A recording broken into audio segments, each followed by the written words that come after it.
Directing, it's more than just giving orders. It's about guiding, motivating, and leading. As a director, my role is to instruct and supervise employees, ensuring they perform their jobs efficiently. But it doesn't stop there. I'm here to motivate them, to inspire them to reach their full potential. Together, we work towards achieving our organizational goals. It's not about being a boss, it's about being a leader. So let's direct our efforts towards success, let's guide our team towards greatness, and let's lead the way to achieving our objectives. Because directing is more than just instructions, it's about creating a path to success. As a director, I hold the power to initiate action within my organization. It's my guidance and instructions that set the wheels in motion, transforming plans into tangible results. But it doesn't stop there. I also play a crucial role in integrating the efforts of my team members. You see, every activity within the organization is interconnected, and it's my responsibility to coordinate and supervise, ensuring a seamless flow of work. But directing isn't just about getting things done. It's about motivating my subordinates to give their best. I inspire them to work efficiently, to go above and beyond, all in pursuit of our organizational goals. And let's not forget about change. Change can be scary, and employees often resist it. But with my guidance, we embrace change, adapting to the ever-evolving environment, and ensuring our organization stays ahead. Lastly, I strive to create stability and balance within the organization. By instructing, guiding, supervising, and inspiring my team, I help them strike a harmonious balance between their individual interests and the goals of the organization. So remember, directing isn't just about giving orders. It's about empowering, motivating, and creating a thriving environment where both individuals and the organization can flourish.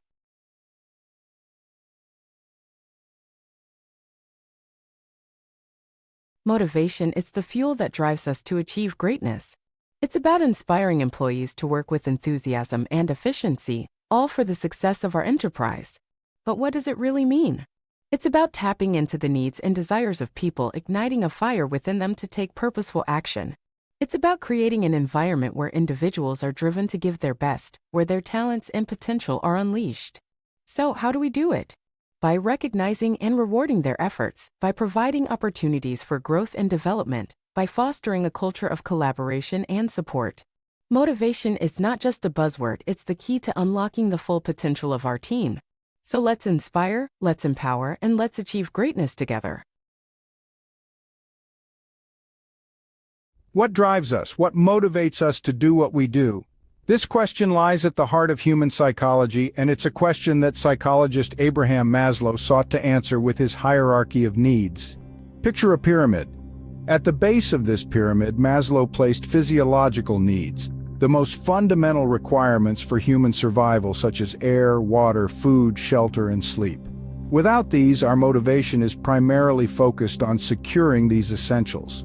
Climb a step up the pyramid, and we find safety needs. With our physiological needs met, we seek protection from physical harm, financial stability, and a stable environment. This could mean securing a job with benefits, health insurance, or a stable living situation. Ascend another level, and we encounter social needs. Humans are inherently social creatures, and we crave companionship, love, and a sense of belonging. This could involve fostering meaningful relationships, friendships, and family connections. Move up another rung, and we reach esteem needs. Beyond the need for social connection, we desire self-esteem and recognition. We want to feel accomplished, respected, and valued. This could mean striving for job promotions, academic achievements, or personal accomplishments. Finally, at the pinnacle of the pyramid, we find self-actualization. This is the realization of our full potential, the pursuit of personal growth and fulfillment. Here we express our creativity, pursue meaningful goals, and engage in activities that align with our values. Understanding Maslow's hierarchy of needs offers valuable insights across various contexts, from education to business to healthcare. In education, for instance, teachers can create a safe and inclusive learning environment that caters to students' safety and social needs, enhancing their motivation and well-being. In business, employers can offer competitive salaries to satisfy physiological needs, provide a positive work environment to meet safety and social needs, and recognize achievements to cater to esteem needs. However, while Maslow's hierarchy of needs has been widely influential, it is not without its critics. Some argue that the hierarchy is not universally applicable, as individual motivations can vary significantly. Others question the assumption of a linear progression through the hierarchy. Despite these critiques, Maslow's hierarchy of needs continues to be a valuable framework for understanding human motivation, reminding us that our needs are interconnected and that fulfilling each level of needs plays a vital role in our quest for self-actualization. Ever pondered what drives individuals to act or behave in a certain manner? It's all about incentives. These are rewards or stimuli that encourage people to take specific actions or behave in a certain way. They're instrumental in shaping human behavior in both personal and professional contexts. Let's delve into financial incentives first. These are tangible rewards or monetary benefits provided to motivate individuals to achieve certain goals or desired behaviors. Think of your regular salary payments and performance-based bonuses. They incentivize employees to work efficiently and contribute to the success of the organization. Similarly, in sales environments, a commission structure provides a direct financial incentive for increased productivity. Profit sharing is another example. Here, companies share a portion of their profits with employees, creating a sense of shared success and encouraging a collaborative effort towards growth. Stock options and immediate cash rewards for specific achievements or exceptional performance also fall into this category. Financial incentives aren't just confined to the workplace. They're prevalent in education, healthcare, and even in government initiatives. On the flip side, we have non-financial incentives. These don't involve direct monetary compensation. Instead, they address psychological and emotional needs to boost motivation. Recognition and praise, for instance, can do wonders to uplift morale. Similarly, flexible work arrangements that enhance work-life balance are another form of a non-financial incentive. Professional development opportunities can be a powerful motivator for those seeking personal and professional growth. A positive and inclusive workplace culture, along with amenities like recreation areas, also contribute to non-financial incentives. Challenging assignments that align with an individual's interests and skills foster a sense of accomplishment and personal growth. Formal employee recognition programs that reward outstanding performance can also boost morale and motivation. In essence, balancing financial and non-financial incentives is critical for a comprehensive and effective motivation strategy. It's all about understanding and addressing the diverse needs and preferences among individuals.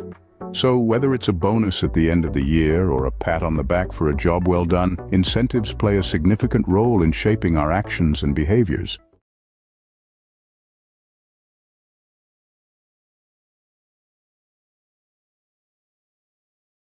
Hey everyone! So imagine this. Neha, a regional sales manager for 10 years, was super ambitious and dedicated. She wanted to be the marketing manager so bad. But guess what? The top management decided to hire someone from outside the company. Ouch, right? Neha was heartbroken and her performance declined. Now the new marketing manager has a challenge: how to motivate Neha again. Well, here are 3 non-financial incentives that could do the trick. 1. Recognition and praise. Everyone loves to be appreciated. By acknowledging Neha's hard work and achievements, the new manager can boost her confidence and make her feel valued. 2. Career development opportunities. Offering Neha the chance to attend workshops, conferences, or training programs can reignite her passion. It shows that the company believes in her potential and wants to invest in her growth. 3. Autonomy and responsibility. Giving Neha more autonomy in decision-making and assigning her challenging projects can reignite her drive. It shows trust and allows her to showcase her skills and expertise. Remember, motivation isn't always about money. Sometimes it's the little things that make a big difference. Let's support and inspire each other to reach our full potential.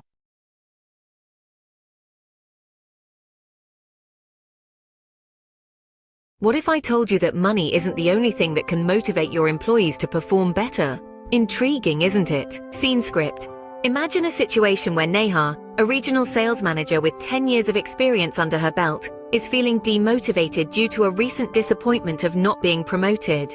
The new marketing manager can restore Neha's enthusiasm and improve her performance. How? By implementing non-financial incentives. Firstly, the power of recognition and acknowledgement.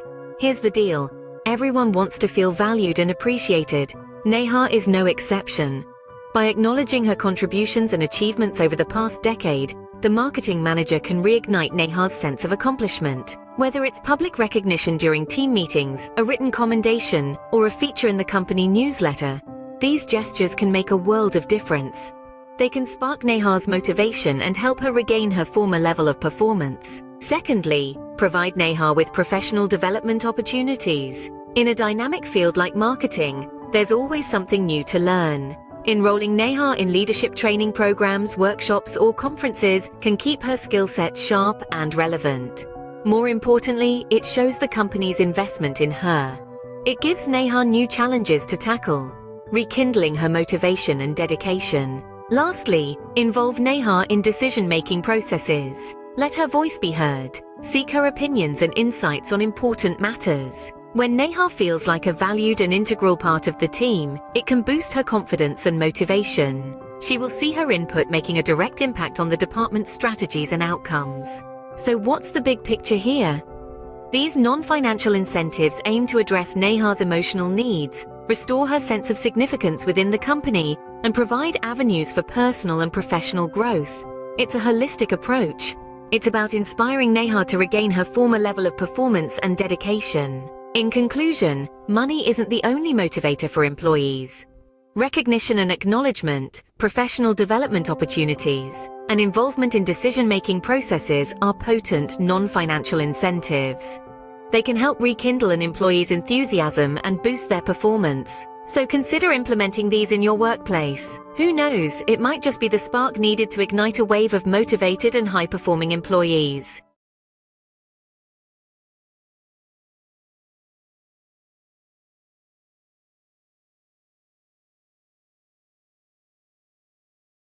Leadership, it's more than just a title or position. It's about influencing people, inspiring them to strive for common goals. As a manager, I understand that I am not just here to give orders, but to be a leader to my team. It's about building strong relationships, motivating others to contribute their best. Leadership is a process of interaction where I listen, understand, and guide. It's about creating an environment where everyone feels valued and empowered. So let's step up. Let's lead with purpose and together, let's achieve greatness. Because true leadership is not about being in charge, it's about taking care of those in your charge. Leadership styles, they're like a window into a leader's soul. It's all about how they behave, you know? Their philosophy, personality, and experiences shape their style. And let's not forget about their values, they play a big role too. But here's the thing, it's not just about the leader. The type of followers and the atmosphere in the organization also influence the style. It's like a dance between the leader and their team. So whether it's autocratic, democratic, or laissez-faire, leadership styles are as unique as the leaders themselves. Remember, it's not just about being a boss, it's about inspiring and guiding others. So what's your leadership style? Have you ever pondered why some leaders choose to rule with an iron fist, while others prefer a more democratic approach? What compels them to make such decisions? Well, today, we delve into the intriguing world of authoritarian leadership, a style characterized by the centralization of decision-making power in the leader, who gives orders without consulting the group. Authoritarian leadership thrives in situations where there is little time for group decision-making. Picture a fast-paced environment or an emergency where quick decisions are the order of the day. Here, the authoritarian leader shines, making swift decisions based on their judgment and experience. In these scenarios, there's no room for extensive deliberation, and the leader's ability to act decisively can be a lifeline. Now consider a situation where the leader is the most knowledgeable member of the group. In such instances, an authoritarian style can streamline decision-making and ensure that actions align with the leader's knowledge. This becomes particularly applicable in hierarchical structures or specialized fields where the leader's expertise is recognized and valued by the group. However, it's crucial to remember that every coin has two sides. Over-reliance on authoritarian methods can stifle creativity, diminish morale, and inhibit the development of team members' decision-making skills. In the long run, this could potentially lead to a lack of innovation and stagnation within the team. Hence, it becomes important for leaders to find a balance. Striking a careful equilibrium between authoritative directives and opportunities for input and collaboration can foster a more inclusive and dynamic team environment. It's about combining the best of both worlds, the decisiveness of the authoritarian leader and the collaborative spirit of a democratic leader. In conclusion, while authoritarian leadership has its place and can be highly effective in specific circumstances, it's not a one-size-fits-all solution. A great leader recognizes this and knows when to switch gears, adapting their style to suit the situation at hand. They understand the power of balance, leveraging their authority when necessary, but also creating space for their team to grow, contribute, and shine. So, if you're a budding leader or someone interested in leadership dynamics, take this lesson to heart. Recognize the value of different leadership styles, and more importantly, understand when and how to use them. Because in the end, leadership isn't just about making decisions. It's about making the right decisions at the right time, for the right reasons. What is participative leadership, and when should it be applied? Participative or democratic leadership is a style that invites input from all members of the group before reaching a decision. It's a collaborative approach that fosters a sense of inclusion and ownership, often resulting in increased morale and job satisfaction. However, like any other style, it has its time and place. One might wonder, when is participative leadership most effective? It shines brightest in situations where group members possess a wealth of diverse skills and are eager to share their insights. Consider a team of seasoned professionals, each with a unique perspective and a willingness to engage. In such a setting, participative leadership can tap into this collective wisdom, sparking innovation and enhancing decision-making. But this style isn't just about having the right people, it's also about having the right amount of time. Participative leadership calls for rich, deep discussions, careful deliberation, and a process of reaching consensus. It's not a sprint, but a marathon. With enough time on the clock, this approach can lead to strong buy-in, commitment, and alignment with organizational goals. But what if the circumstances are less than ideal? Participative leadership may not be the best choice. Imagine a situation where roles within the group are hazy or undefined. Here, participative leadership could lead to confusion and inefficiency. Clear role definitions are the backbone of effective collaboration and decision-making within a democratic framework. Or consider a scenario where time is of the essence. In the face of an emergency or a rapidly evolving situation, democratic leadership could slow down crucial decision-making. The time taken for deliberations and consensus building could be a luxury that the team cannot afford. In a nutshell, participative leadership is a powerful tool when wielded in the right circumstances, with skilled, motivated team members and an abundance of time for decision-making. However, it's not a one-size-fits-all solution. It may not be suitable when roles are unclear or when swift action is required. The key is balance. Leaders must strike a delicate balance between democratic principles and pragmatic considerations. Understanding when to apply participative leadership and when to choose a different style can help leaders maximize the benefits of this approach while ensuring they meet the specific needs of each situation. Have you ever wondered what happens when leaders step back and let their teams take the reins? Welcome to an exploration of laissez-faire leadership, a management style that turns traditional leadership on its head. In the realm of leadership, laissez-faire or free-rein leadership is a style that grants significant autonomy to team members. They are allowed to set their own goals, devise their own methods, and strategize their problem-solving tactics. This style stands in stark contrast to more directive approaches, where leaders exert greater control and provide detailed instructions. One of the compelling advantages of laissez-faire leadership is its ability to harness the collective intelligence and creativity of a team. It empowers individuals to make decisions and take ownership of their work, tapping into a diverse pool of perspectives and ideas. This can lead to innovative solutions and enhanced problem-solving. When team members feel trusted and valued, they are often inspired to contribute their best efforts and actively collaborate with their peers. Additionally, laissez-faire leadership can cultivate a culture of accountability and self-motivation. When individuals have the freedom to manage their own tasks and set their own goals, they take greater responsibility for their outcomes. This sense of ownership can drive motivation, leading to higher levels of job satisfaction, engagement, and productivity within the team. Not to be overlooked is the agility and adaptability this leadership style can foster in rapidly changing environments. In industries where change is the only constant, empowering employees to make real-time decisions can help organizations respond more effectively to challenges and seize opportunities. By decentralizing decision-making authority, leaders can empower teams to act quickly and decisively, driving organizational agility and resilience. However, laissez-faire leadership is not without its challenges. The most common concern is the risk of ambiguity and lack of direction, especially in environments where clear guidance and structure are critical for success. Without sufficient guidance from their leader, team members may feel adrift or uncertain about expectations, leading to inefficiency, confusion, and frustration. Moreover, this leadership style may not be a good fit for teams composed of individuals who require more hands-on guidance or supervision.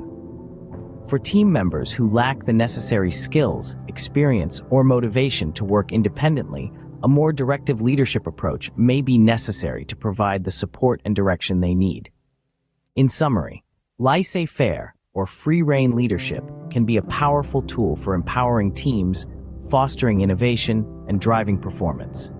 By granting autonomy and trust to subordinates, leaders can unlock the full potential of their teams and create a culture of accountability and collaboration. However, it is crucial for leaders to carefully assess the readiness and capabilities of their team members and adapt their leadership style accordingly to ensure success. It's not a one-size-fits-all solution, but when applied thoughtfully, it can be a game changer. So, I was a supervisor at Annapurna Atta factory, overseeing the production of 200 quintals of atta daily. My leadership style? Well, I believed in collaboration and consultation. I made sure to involve my team in decision-making, working out policies together. A good leader listens, consults, and leads with the group's acceptance. Smooth operations and no interruptions, that was the goal. Being a leader isn't just about giving orders, it's about working together towards success.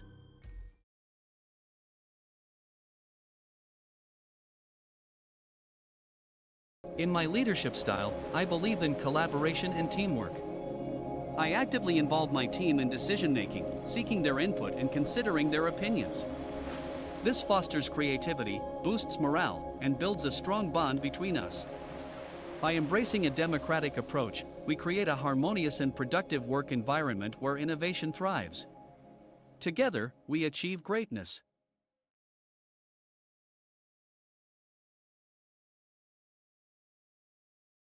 Ever wonder why some managers excel while others seem to struggle? Could the secret to managerial success hinge on something as simple as communication?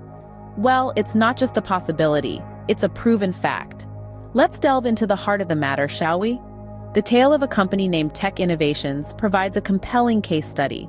This firm, a rising star in the tech industry, was experiencing a period of rapid growth. Yet despite the influx of new talent and resources, things started to go awry. Projects were delayed, morale was low, and overall productivity was dipping. The management was baffled. They had the best minds in the industry, groundbreaking technology, and a promising market. So what was missing? After much analysis, they realized the issue was not with their resources, but with their communication. The managers were not effectively communicating their expectations, the company's vision, or the necessary feedback to their teams. This led to confusion, misunderstandings, and a lack of direction. The employees were unclear about their roles and their contributions to the company's goals. The managers, on the other hand, were frustrated with the declining performance and increasing inefficiencies. Recognizing the issue, Tech Innovations decided to invest in improving their communication channels and training their managers in effective communication. They focused on clarity, openness, and feedback. Managers were trained to clearly articulate their expectations and provide constructive feedback. They also encouraged open dialogue, where employees could voice their concerns and ideas. And what happened next? The transformation was remarkable. Productivity soared, employee satisfaction increased, and projects were delivered on time. The company was back on its growth trajectory, all thanks to improved communication. So, what does this tell us? It reaffirms the importance of communication in a managerial role. Communication is not just about passing on information. It's about ensuring that the message is understood in the way it's intended. It's about creating an environment where ideas can be shared, feedback can be given and received, and everyone is aligned towards a common goal. In conclusion, never underestimate the power of communication. It's the cornerstone of effective management and a key driver of success. Whether you're a manager or an aspiring one, invest time in honing your communication skills. Learn to articulate your thoughts clearly, listen actively, and provide meaningful feedback. Remember, the power to lead effectively lies in the power to communicate effectively. So go ahead, take that first step towards becoming a better communicator, and witness the profound impact it can have on your managerial success. Because in the end, it's not just about what you say, it's about how you say it and how it's understood. Have you ever wondered why the office grapevine seems to have information before any official announcement? Or why certain instructions from your superior come to you in a structured, documented manner? Welcome to the world of formal and informal communication. In every organization, information flows through two primary channels, formal and informal.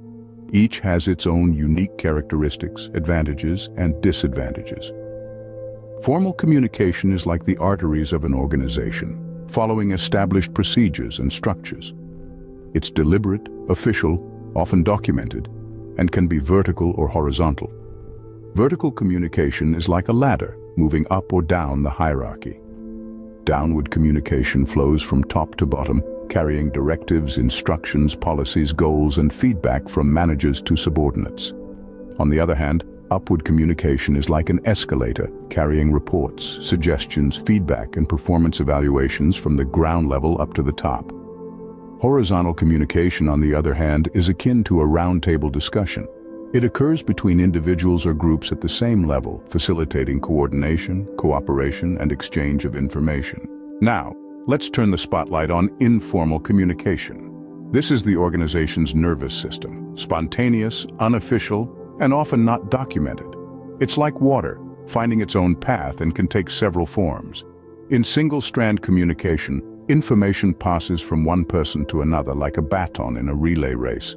Gossip, on the other hand, is like a wildfire, spreading rumors, personal matters, or unofficial information quickly through the organization. Probability communication is a bit like a group of fortune tellers speculating about future events or outcomes. Lastly, we have cluster communication, where small groups form within the organization, sharing information amongst themselves like members of a secret club. In summary, formal and informal communication are two sides of the same coin. Formal communication is structured, official, and often documented, while informal communication is spontaneous, unofficial, and often not documented.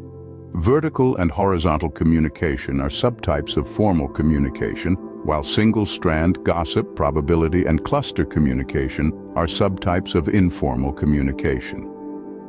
Understanding these different types of communication is crucial for effective communication management within organizations. So the next time you receive an official memo or overhear a piece of office gossip, you'll know exactly what's going on.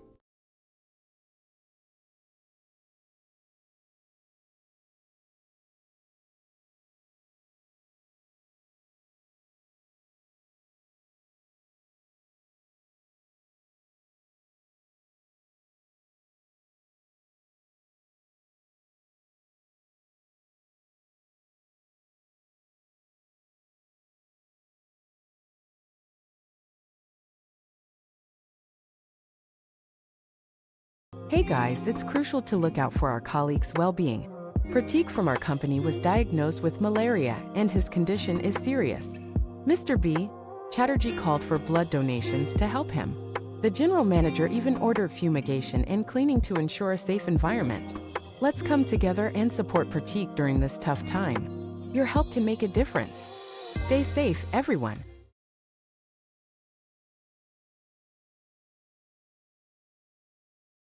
Ever wonder how communication styles impact workplace dynamics? Formal communication, like when Mr. B. Chatterjee swiftly acted upon a text message, is all about protocol and hierarchy. On the flip side, informal communication, as seen with Pratik's colleague spreading the word through a text, thrives on speed and flexibility. It's like a secret grapevine, but faster. Remember, in the world of communication, it's not just what you say, but how you say it that truly matters. Stay tuned for more insights.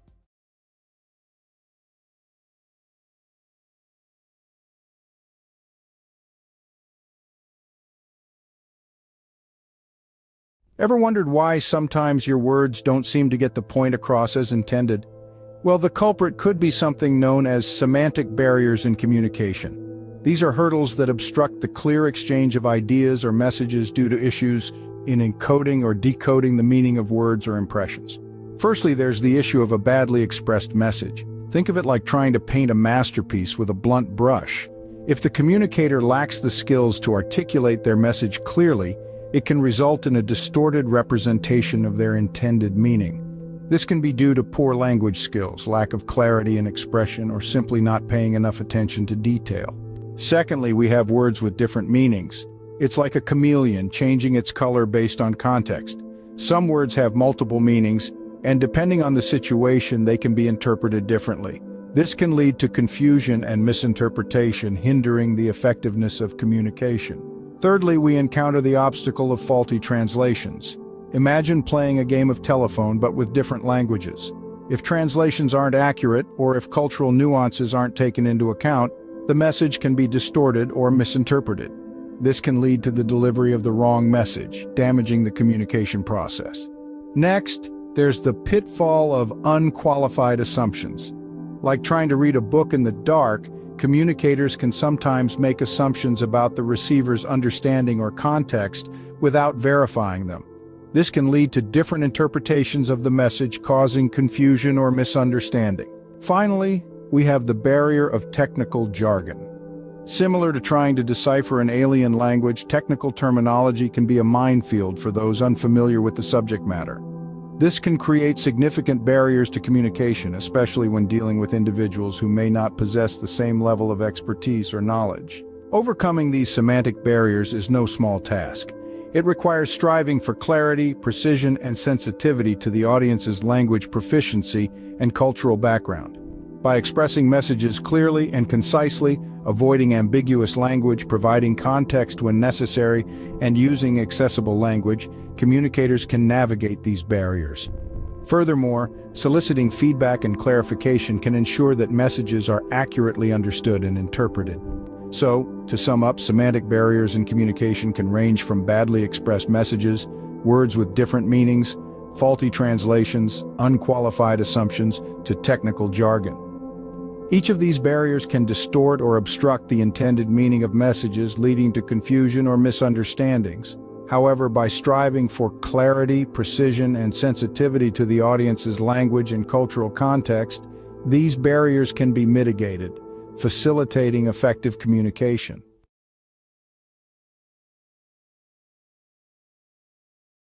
Ever wonder why, despite our best efforts, communication sometimes feels like a game of broken telephone?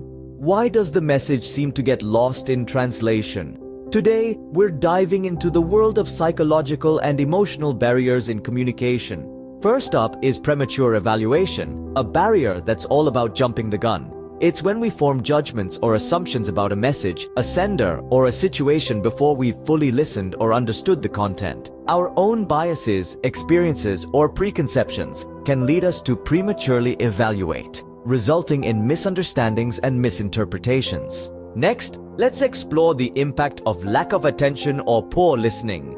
Communication isn't just about talking, it's about listening. When we're distracted, daydreaming, or interrupting, we're not actively listening, and we might miss vital details or fail to fully understand the message. This can lead to feelings of being undervalued and a dip in morale and productivity. Then there's loss by transmission and poor retention. In an organization, messages often pass through various levels or channels. Each transmission introduces the potential for distortion or loss of the original message. Add to that the human tendency to forget, and you have a recipe for confusion, misinformation, and inaccuracies. Lastly, there's distrust. a potent barrier that can erode the foundation of communication. When parties don't believe or trust each other, it can lead to skepticism, suspicion, and hesitation in sharing information or feelings. This lack of trust can cause communication breakdowns and conflicts. So, how do we navigate these barriers? It starts with cultivating self-awareness, empathy, and effective communication skills. Active listening techniques, such as paraphrasing, asking clarifying questions, and providing feedback, can help combat premature evaluation and improve comprehension. Moreover, fostering a supportive and trusting environment where individuals feel valued and respected can mitigate distrust. And for minimizing transmission errors and promoting message retention, clear and concise messaging and regular reinforcement of key information are the way to go. In essence, understanding and acknowledging these psychological and emotional barriers can lead to more effective communication. So, the next time a message seems to get lost in translation, take a step back and consider what barriers might be at play.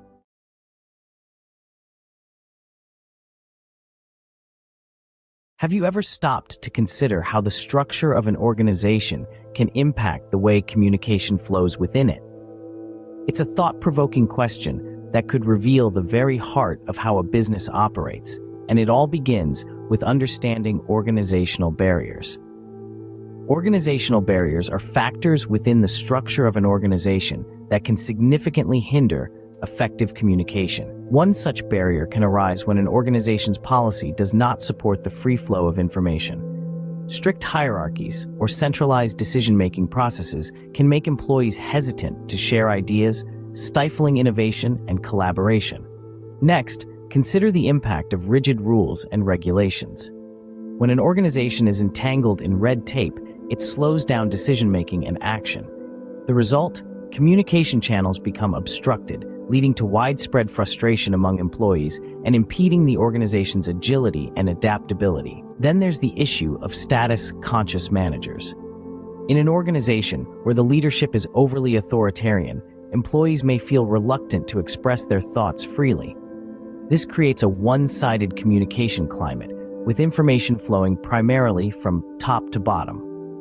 Valuable insights from frontline employees could go unheard, leading to missed opportunities and reduced employee engagement. Finally, complexity in an organization's structure can cause delays and distortions in communication.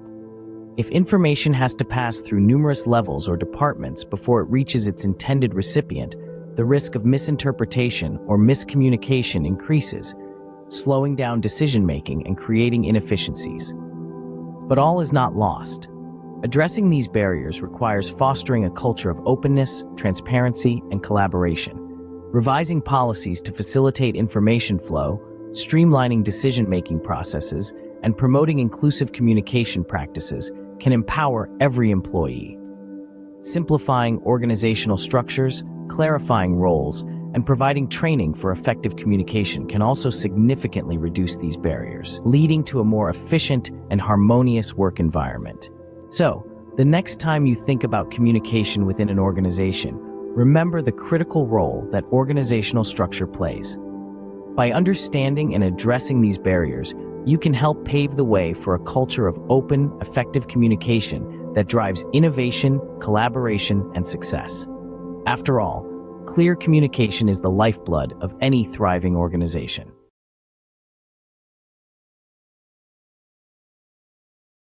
Have you ever wondered why some organizations thrive while others struggle to meet their goals?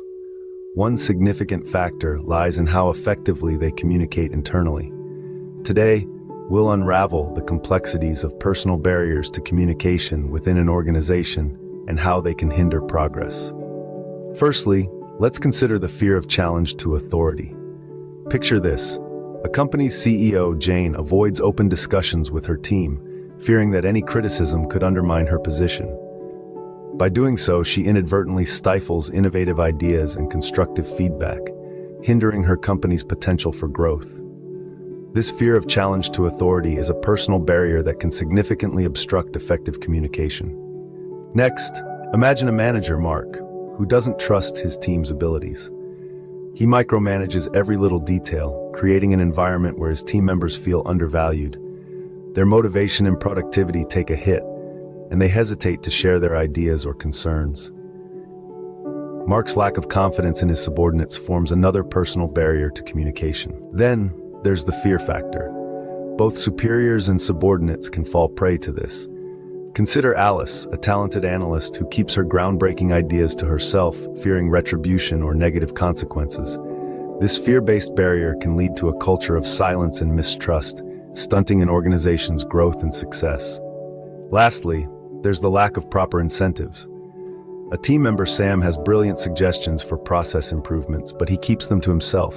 Why? Because his company doesn't recognize or reward such contributions. Without proper incentives, Sam and many others like him see communication as a one-sided process, providing little benefit or opportunity for growth.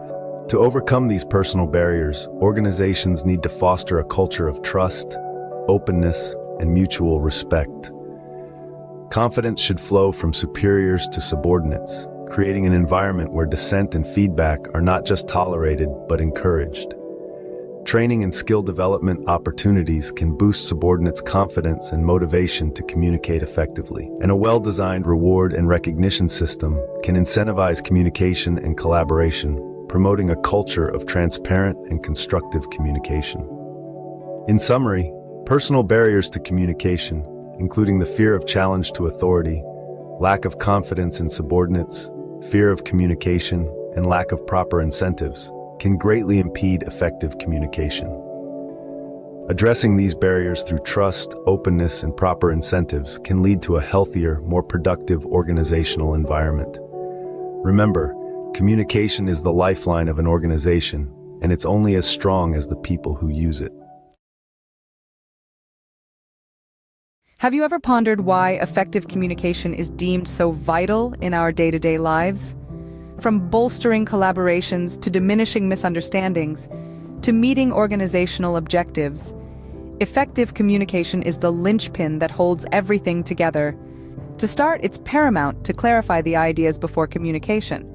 Like a painter with a well-thought-out sketch before the actual painting, a clear, concise, and coherent message is born from thoroughly organized thoughts.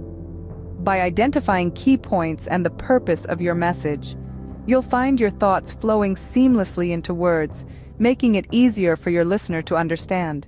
Next, remember to communicate according to the needs of the receiver.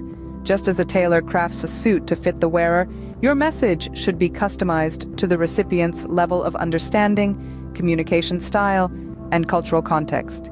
By employing language and examples that resonate with the receiver, you can enhance comprehension and engagement. Third, don't hesitate to consult others before communicating. This collaborative approach, akin to a brainstorming session, gathers diverse perspectives and insights while fostering a sense of inclusion and ownership among team members.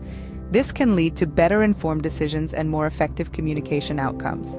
Now, let's turn our focus to the language, tone, and content of the message. It's essential to ensure these elements are appropriate, respectful, and relevant to the audience.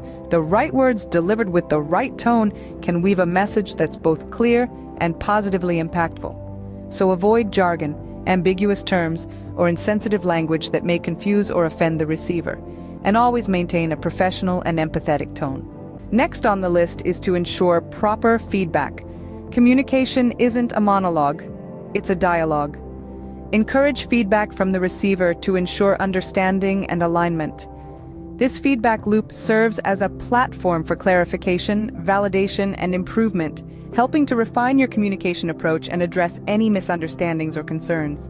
Then, there's the follow-up communication. Just like how a gardener tends to plants after sowing the seeds, follow-up is necessary to reinforce key messages, remove obstacles, and maintain momentum towards achieving communication goals.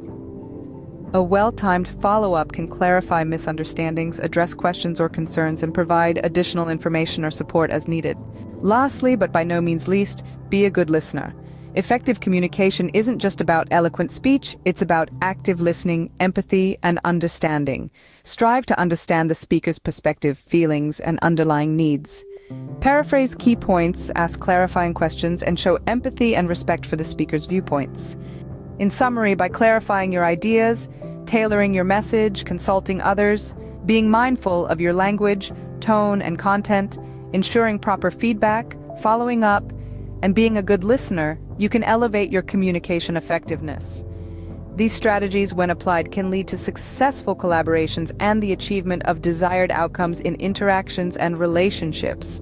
Remember, good communication isn't just about saying the right things, it's about making sure the right things are understood. So, imagine this: our new principal sets targets without even discussing them with us, and then threatens strict action if we don't meet them. And when we try to explain our challenges, she's too busy to listen. And guess what? Surprise, surprise, some of us couldn't meet the targets. It's like a recipe for disaster. Communication is key, people. Let's hope things get better soon.